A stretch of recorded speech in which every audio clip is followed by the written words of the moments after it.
Olá a todos, vejamos este problema agora sobre movimento uniforme. Observe abaixo os 4 conjuntos de gráficos de posição, velocidade escalar e aceleração escalar em função do tempo. Qual conjunto está coerente com o movimento uniforme de um móvel? Bem, estamos vendo aí 4 opções, são 4 retângulos de contorno amarelado, dentro dos quais a gente vai encontrar 3 gráficos. Um gráfico de posição contra o tempo, um gráfico vermelho, um traço vermelho. Um gráfico de velocidade contra o tempo, que é um traço verde. E um gráfico de aceleração contra o tempo, que se trata do traço azul. E então nós vamos ver que nos compete nesse exercício analisar qual desses 4 retângulos contém uma trinca de gráficos, posição, velocidade e aceleração, que é consistente com o movimento uniforme.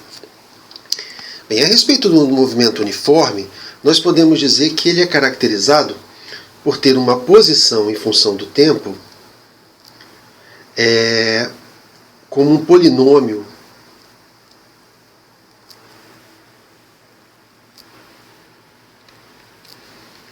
de primeiro grau. Essa é uma característica importante do movimento uniforme. Uma segunda característica é que a velocidade em função do tempo ela é constante.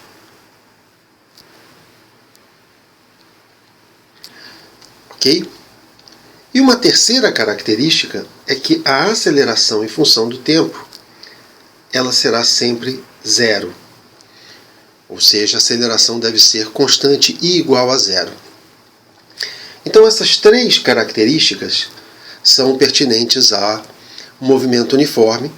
Então a gente pode observar uma coisa interessante, é que isoladamente essas 3 características são atendidas em boa parte dos gráficos que nós estamos vendo. Por exemplo, posição em função do tempo como polinômio de primeiro grau, como uma função de primeiro grau, ela vai acontecer no item A, no item B, no item C e no item D.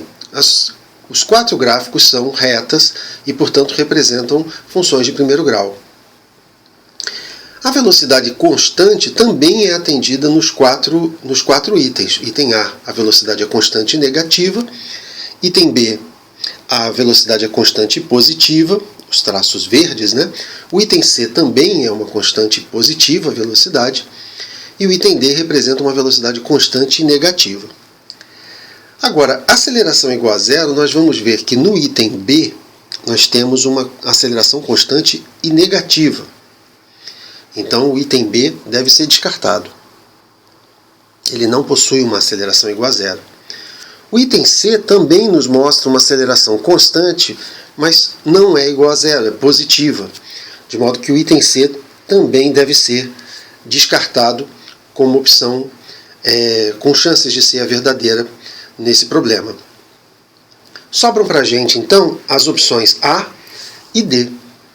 Então agora nós devemos tentar pesquisar aqui se existe uma consistência em uma e não existe essa consistência no outro item, né? Vamos considerar o item A. O item A mostra um padrão crescente da posição.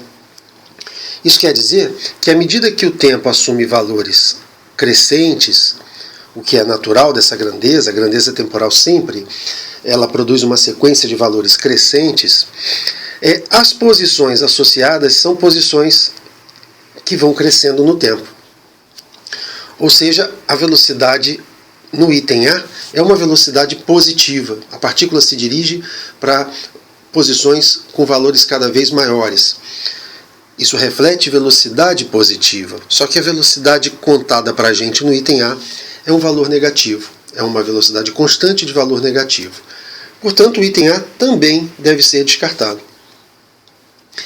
No item D, que por exclusão seria o correto, mas façamos ainda uma análise, nós vemos também um polinômio de primeiro grau, uma função de primeiro grau no item D, e que com o tempo aumentando, nós vemos que as posições sucessivas são posições que vão ficando cada vez menores.